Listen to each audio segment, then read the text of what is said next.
Hey y'all, it's me Lex here. This is a tea video, just a quick disclaimer. While there are no spoilers, I guess technically there would be a spoiler for present day. However, you will be aware of this spoiler if you have watched through episode 10 of the show. So if you have not watched through episode 10, I would not watch this. There are going to definitely be things that are discussed that were discussed in episode 10. Anyways, strap in and let's spill some tea. Hey guys, welcome back to my channel. My name is Lex and I would absolutely love it if you would help to support the channel by liking, sharing, commenting, and subscribing. Helps to get the videos out there. It inspires me to keep creating. It lets me know you guys like the content. Today, we are going to be talking because Tim decided he was gonna go on his IG story last night and blast Alex. And before we even begin with this, I think this whole thing is why I don't like Tim. Because even if Tim was onto something that Alex is not a good partner, Tim is a very vengeful person. He seems incredibly vindictive. He is very passive aggressive. So I was not really a fan of this whole thing. So we are going to go through Tim's Instagram story. He also did an interview with People where he talked a little bit. And Alex did a response where she put up her own story as well as she did an interview with Today. So we are going to get into it. We're going to start with Tim and we're just going to read straight through everything. So Tim started yesterday on his story with this picture here. It says, "Nice is saving face, kind is doing the right thing and speaking your truth. When conversations continue to devolve into arguments, you're allowed to walk away." I want to touch on that already because on the show, one of the biggest things he claims is that Alex wouldn't talk with him. She'd always be in a mood. She didn't want to talk with him when things were going on. She would only want to talk on her time. But now you're here talking about how when conversations devolve into arguments that you can walk away. I just want to make it make sense because you were saying that that didn't make sense for her to do things, for you to do things on her time, supposedly, but she should be able to do things on your time. Again, this is the reason why I don't like Tim. Tim. So, next story. Being called an aggressive boy for having boundaries and speaking your truth. I feel like I've heard that one before. Tim, don't try to make this a race thing. Don't try to make this a race thing. You just a piece of... okay. So this person commented and said, "Just admit you came onto the show because you was trying to hide the fact that you're gay to your parents. It's okay, we get it." Well, that's homophobic among a whole bunch of other things. I do agree with that. I don't get any insinuation that Tim's gay. Even if he is, that is not our business to be assuming. So definitely kind of homophobic, yes. Next story. "If you consider this an aggressive temper tantrum, I hope you aren't a cop. When insults are constantly thrown at you, you don't have to sit there and take it. You don't have to address all of them. You don't have to insult people back. Speak your truth and walk away. I said what I said. Anything else would have been a lie." But you also sat in this conversation and insulted her. And it's like the hard part with these two is that we really have not seen their fight. So we don't know, like, what insults? What are we talking about? Who knows?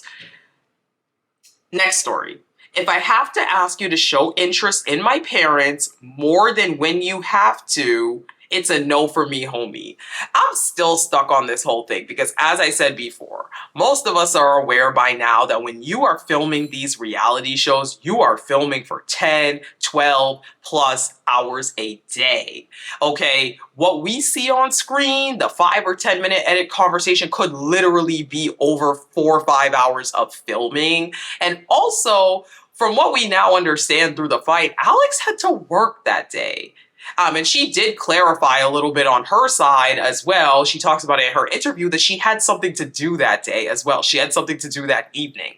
So after coming from work, filming with his parents for 4 hours, and then having something else that she already had pre-planned that evening, I don't know. I think taking an hour-long nap is okay. Like, this parent thing, I feel like is projection. I feel like Tim checked out back when they were in Mexico, and now he's projecting some random nonsense, because I don't think anything indicated that she was not interested in being around his parents. Like, I don't know. Most people, if they're meeting their partner's parents, I don't think they're going to want to just hang out for 5, 6, 7, 8 hours on the first meeting ever. Like, maybe I'm a horrible person, but I just feel like for most people, 4 or 5 hours on the first meeting is okay. Is okay. I don't feel like that's weird to want to have a little space after that, but maybe I'm weird. Anyway, 6. So this one is a text message. This one says, the night after we met her friends and before I met her father, I got a phone call at 5 in the morning from U Street and a text back at 9:15 and didn't see her until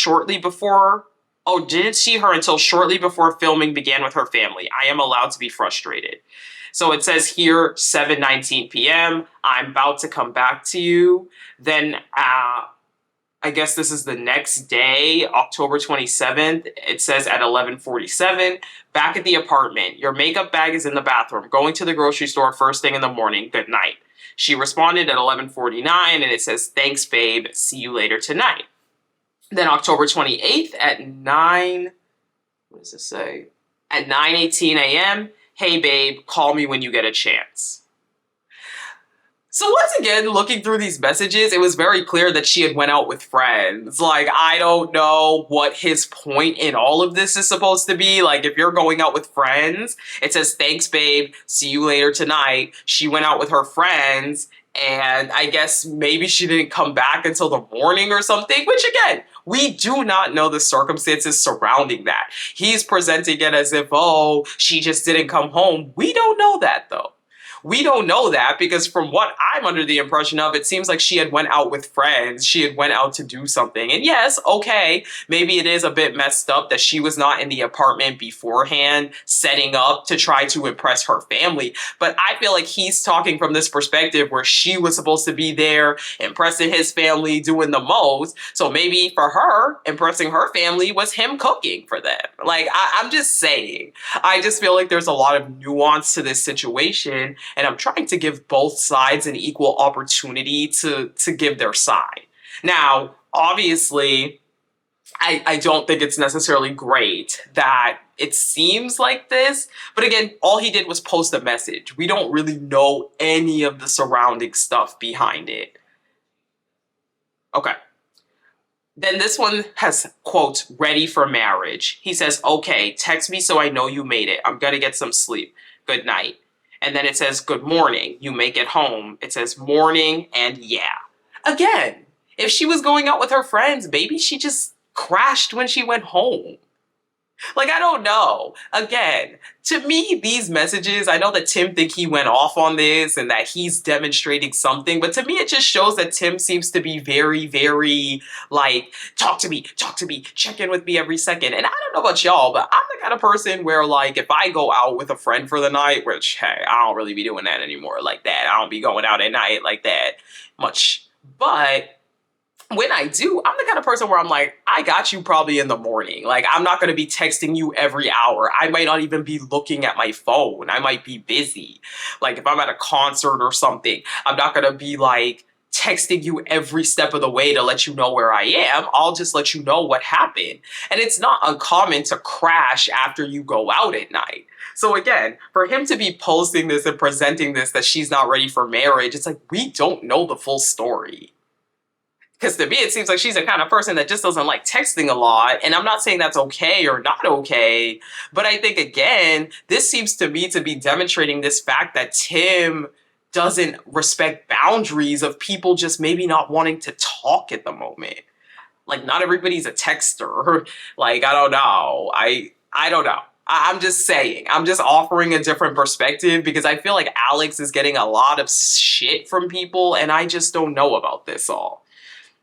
Let's keep going. If it's controlling to want to know your partner made it home from the bar or club, asking for basic household contributions, wanting your parents to be shown some basic respect, and asking to not be cut off constantly and insulted, then I'm not sure what options there are left but to roll over and accept bad treatment by a partner. Fear God. I hate that my experience has to be a messy one, but don't attack my character without the proper context. Love, peace, and chicken grease. Hashtag aggressive boy. So Tim also wrote this on his story. He said, "Thank you for all of the love and support. It is truly seen and appreciated. I hate that it had to be my story and will forever have it forever have to have it attached to my name, but I remain grateful for the experience, opportunity, and the things it showed me about myself. It is what it is. I know when to remove something that is a negative presence in my life. I will continue to reflect on myself more than I do others and attempt to live life as honorably as I can by the principles I was brought up to have. I still have my joy. Woof woof. Love is blind, Netflix." What do y'all think? I don't know. As I said, I think again, he keeps talking about the disrespect of his parents, and we just simply didn't see that. And that, I think, is the biggest problem with Alex and Tim's story, is that a lot of things we didn't see. We didn't see the fight in Mexico. We didn't see this parent issue. I feel like we came into the middle of another fight they were having. It's too difficult to know. But as I said, what Tim posted alone, I'm sorry, I just feel like it's not enough indicator to back up the claims he's trying to make. Just because she didn't text you at night and instead she texted you in the morning and let you know she got home. Maybe she just crashed out. Like, maybe she just crashed after she went to bed. Like, I don't know. Like, or after she got home. That's not uncommon. I've done that before. So I'm not sure. I don't know. Maybe it's different strokes for different folks. And as I've said before, I don't think Tim and Alex are compatible. I think they're looking for different things in partners, and that's totally fine. Alex is clearly not what Tim wanted, and I think Tim knew that since Mexico. So my frustration with Tim mostly is the fact that he kept it going, even though he knew he didn't want her. Excuse me. Now, Alex also posted her own story. She kind of reposted one of her friend's stories, and it says, "Watching Love is Blind fans going from hating to loving my friend overnight," tagged her, and then she said, "Can't wait for the reunion for all of the truth to come out." Okay, girl. They got them clips. Hey, I want them clips. Now, Alex also did an interview with Today, so I'm going to read some of what she did, some of the Today Show interview. So they asked her a few questions here. Let's jump into it. So, during your breakup scene, Tim criticized you for taking a nap while his parents were visiting. Do you want to share your side of the story? She said, "We literally just filmed with his parents all day. Unfortunately, I had a really busy schedule and I had somewhere to be that evening. I just wanted to take a nap before I left. It was just an hour nap. That's all it was." Okay. During your breakup, Tim said he never wanted to speak to you again. Have you spoken to him since? No. I have not reached out to him because if you say you never want to speak to me again, I'm not going to give you what you want. He has not reached out to me and he's not blocked, period. Period. I will never let you tell me twice that you don't want me. I will never let you tell me twice that I'm not for you. I will never let you leave me twice, period. If you tell me you don't want to talk to me, I'm done. See ya. Bye. Were you tempted to rekindle the relationship at any point during the breakup? Anytime that I had an inkling to do it, I just remembered that night of the breakup and I never did. I know that's right, girl. In the breakup scene, Tim had already made up his mind that he was ready to move on, but you didn't seem interested in fighting for your relationship. Why was that? She said, "I feel like I had made it very clear how I felt. I'm just never one to chase anyone. If that's your wish, by all means, let's end it." I agree. I agree. What are you fighting for? This man was clearly already done with her since Mexico. He had clearly realized at some point that he did not like Alex. And again, this is the biggest problem with these two, where I said it. I think especially Tim was so focused on trauma bonding with somebody, you know, talking about his deceased sisters. I think even more so, a lot of y'all clocked it right. I think Tim is looking for another sister. He's looking for someone to replace that void in his heart from his sisters. And he's not connecting with people on like a regular level. He's not connecting with people on a life level. He's connecting with people through trauma bonding. And then he gets out and realizes, wow, me and this person literally have nothing that we are compatible with. Through the pods, all we saw is him talk about his sister, give the sister's bracelet, talk about how his parents are going to have another daughter. And I feel like never once did we try to see, are we actually compatible partners? This man is looking for a sister, and that's just reality. And he's always going to be comparing every single woman that comes into his life to his sisters. And that's, I feel like, not fair to partners that are going to come into his life. So this one says, when do you think Tim had officially made up his mind that he was ready to call it quits? And she said, well, he had actually told me that day of the breakup that he made his mind up the night before, which also threw me off because he literally made plans with me earlier that day for the rest of the week. The night of the breakup, we were going to go out because it was Halloween, so we had plans. I didn't really know what to believe. And again, that's what I'm saying. I feel like this man was stringing her along, trying to build up the courage or whatever it was to just break it off with her, but he knew he was done with her. And I don't believe that it was the night before. I believe this man was done in Mexico. You and Tim broke up 2 days after he got your father's blessing to marry you. What changed in your relationship between that family meeting and the breakup?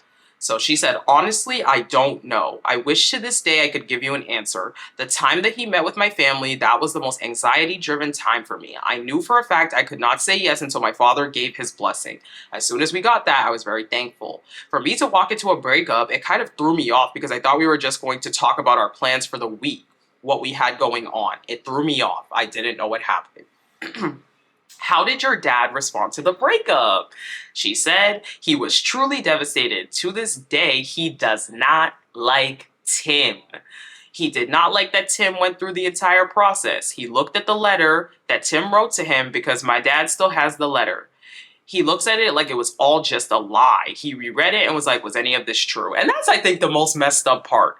I don't think it's the messed up part that Tim doesn't want to be with her. If you don't want to be with her, if she's not for you, that's fine. I think Alex has her own set of issues that maybe made it where it was also not that pleasant to be with her. But at the end of the day, you knew deep down inside you were not going to marry this woman. Why did you go ask for her father's hand in marriage? I think that's just so bizarre to me. Okay, so this part is the pause and beyond. So it says, your fight in Mexico wasn't shown on camera, but Tim showed up to your room the next morning ready to call it quits. What were you and Tim fighting about? She says, he wanted to express more on why I was upset. I made it clear I wasn't upset with him. I was just thinking about home and family, and I guess at the time he didn't like that answer. It just kind of intensified after that because if you're saying one thing and the other person doesn't believe you, we're not really going anywhere. It's going to build up. So this person, well, they asked her, what was the dynamic like between you and Tim when you moved in together? And she said, our dynamic was really good. We both worked remotely. Sometimes Tim would go back to his home because he had different monitors.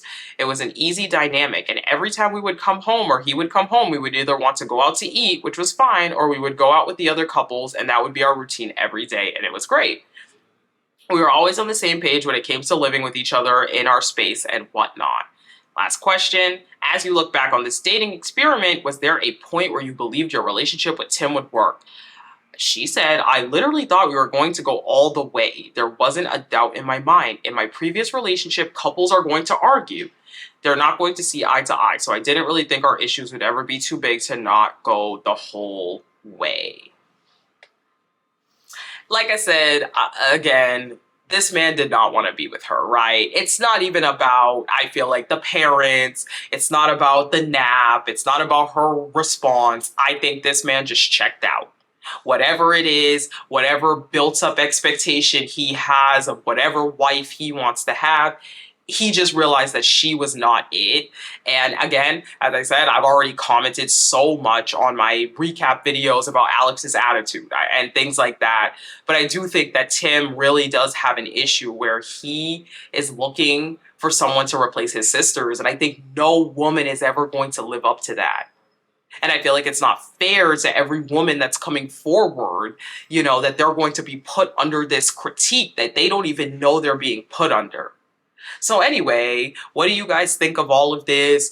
You know, do you have an opinion on who you feel like is the perpetrator? Like, do you think it's the right call? Do you think Tim was too hasty? Do you feel like Alex has her set of problems? Let me know. Remember, these are real people and we haven't seen everything. So, you know, we could sound off in the comments, but let's just make sure that we are respectful to the best degree.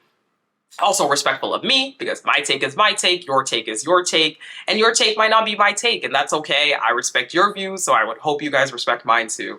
Anyways, thank you for getting to this point. Please like, share, comment, and subscribe. Make sure you have the bell on so you know when my next videos drop, and I will talk to you guys in the next one. Bye!